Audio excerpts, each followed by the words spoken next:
دوستو اگر میں آپ سے پوچھوں کہ یورپ ممالک میں سب سے بڑی بیماری کا نام کیا ہے تو آپ کا جواب یقیناً یہ ہوگا نزلہ، زکام، کھانسی۔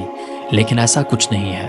یورپ میں جو سب سے بڑی بیماری ہے وہ ڈپریشن ہے، اور جب جب وقت گزر رہا ہے ہمارے ملک کے اندر بھی یہ بیماری بڑھتی چلی جا رہی ہے۔ دوستو آج کی ویڈیو میں ہم آپ کو بتائیں گے ڈپریشن کیا ہوتا ہے، وجوہات کیا ہیں، اس کی علامات کیا ہیں اور اس کا علاج کیا ہے، طب نبوی صلی اللہ علیہ وسلم کے حوالے سے اس کا علاج کیا ہے، اور دنیاوی ڈاکٹرز اس کے حوالے سے کیا علاج بتاتے ہیں۔ یہ تمام باتیں جاننے کے لیے آج کی ویڈیو آخر تک دیکھیے۔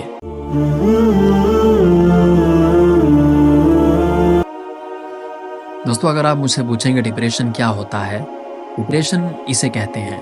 ہم سب بھی کبھی نہ کبھی اداسی اور بیزاری کی کیفیات سے دوچار ہوتے ہیں، لیکن اگر یہ اداسی اور بیزاری 1 سے 2 ہفتے میں ٹھیک نہ ہو اور ہماری زندگی کے معمولات میں فرق پڑنا شروع ہو جائے تو اسے ذہنی دباؤ اور ڈپریشن کہا جاتا ہے۔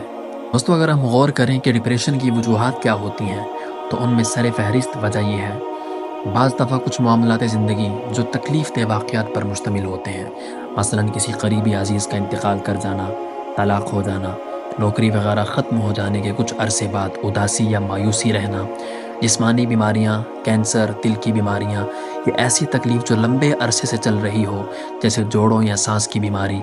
بعض لوگوں کو ڈپریشن ہونے کا خطرہ زیادہ ہوتا ہے، اس کی وجہ شخصیت بھی ہوتی ہے، کبھی بچپن کے حالات اور تجربات بھی ہوتے ہیں۔ خواتین میں مردوں کی نسبت ڈپریشن کے زیادہ امکانات ہوتے ہیں۔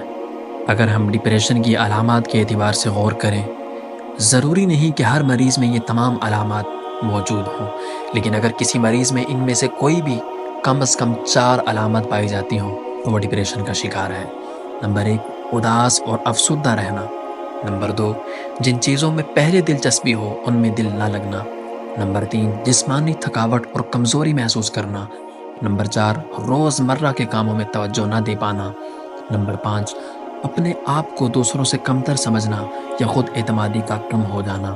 نمبر 6، اپنے آپ کو فضول اور ناکارہ سمجھنا اور ماضی کی چھوٹی چھوٹی باتوں کے لیے خود کو الزام دیتے رہنا۔ نمبر 7، مستقبل سے مایوس ہو جانا۔ نمبر 8، نیند خراب ہونا۔ نمبر 9، بھوک کا نہ لگنا۔ نمبر 10، خودکشی کے خیالات آنا یا خودکشی کرنے کی کوشش کرنا۔ دوستو اگر ہم ڈپریشن کے علاج کی بات کریں، بعض دفعہ اتنا شدید ڈپریشن ہو جاتا ہے کہ علاج کے بغیر ٹھیک نہیں ہوتا۔ جیسے اور بیماریوں کے مریض ہمدردی اور علاج کے مستحق ہوتے ہیں، اسی طرح یہ مریض بھی مدد کے مستحق ہیں، نہ کہ مذاق اڑانے کے اور تنقید کرنے کے۔ اگر آپ کسی کے اچھے ماہر امراض سے رابطہ کریں گے تو کچھ عرصے کے لیے ادویات بہت مددگار ثابت ہوں گی۔ اس کے علاوہ چند تجاویز یہ ہیں جن سے انسان اپنا ڈپریشن ختم کر سکتا ہے۔ نمبر 1، اپنی مدد آپ کے تحت اپنی جذباتی کیفیت کو راز نہ بنائیں۔ یعنی اگر آپ نے کوئی بری خبر سنی یا کچھ برا ہوا تو اسے قریبی قابل اعتماد دوست سے شیئر ضرور کر لیں۔ نمبر 2، بار بار دہرانے، رو لینے اور اپنے انداز کی کیفیت جو آپ غم کی وجہ سے محسوس کر رہے ہیں شیئر کرنے اور اس کے بارے میں بات کرنے سے دل کا بوجھ ہلکا ہو جاتا ہے۔ نمبر 3، جسمانی کام، چہل قدمی، ورزش کرنے سے صحت اور نیند بہتر ہو جائے گی۔ مصروف رہیں، چاہے گھر کے کام کاج میں یا اور چیزوں میں مصروف رہیں۔ نمبر 4، اچھی کتابوں کا مطالعہ کریں، اچھا کھانا کھائیں، تازہ پھلوں اور سبزیوں سے وٹامنز کی کمی پوری ہو جاتی ہے۔ نمبر 6، شراب نوشی سے دور رہیں کہ یہ حرام ہے۔ کچھ لوگ سمجھتے ہیں کہ شراب پینے سے ڈپریشن ختم ہو جاتا ہے، لیکن حقیقت میں شراب نوشی سے ڈپریشن کی شدت زیادہ ہو جاتی ہے۔ نمبر 7، اگر آپ کو اپنے ڈپریشن کی وجہ سے معلوم ہے تو اس کو لکھیے اور پھر خود غور کیجیے کہ اسے کیسے حل کیا جا سکتا ہے، یعنی علاج بھی لکھیں۔ نمبر 8، مایوس نہ ہوں، اپنے آپ کو یاد دلائیں کہ جن حالات سے آپ گزر رہے ہیں ان سے اور لوگ بھی گزر چکے ہیں۔ اس سے آپ کا ڈپریشن ختم یا کم ضرور ہو جائے گا اور آپ کو اس کا فوراً احساس ہوگا۔ اللہ کریم اپنے فضل و کرم سے ہمیں ڈپریشن سے محفوظ فرمائے۔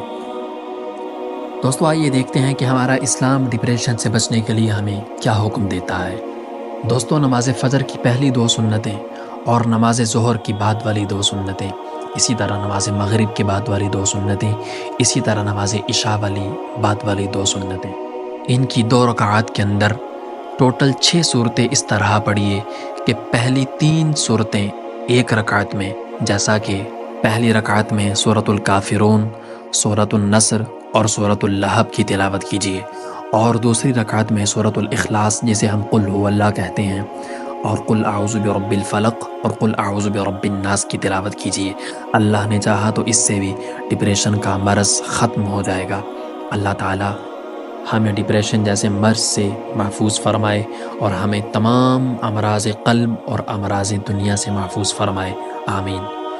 دوستو، اس طرح کی دیگر ویڈیوز دیکھنے کے لیے ہمارا چینل سبسکرائب کیجیے اور بیل آئیکن کو لازمی پریس کیجیے۔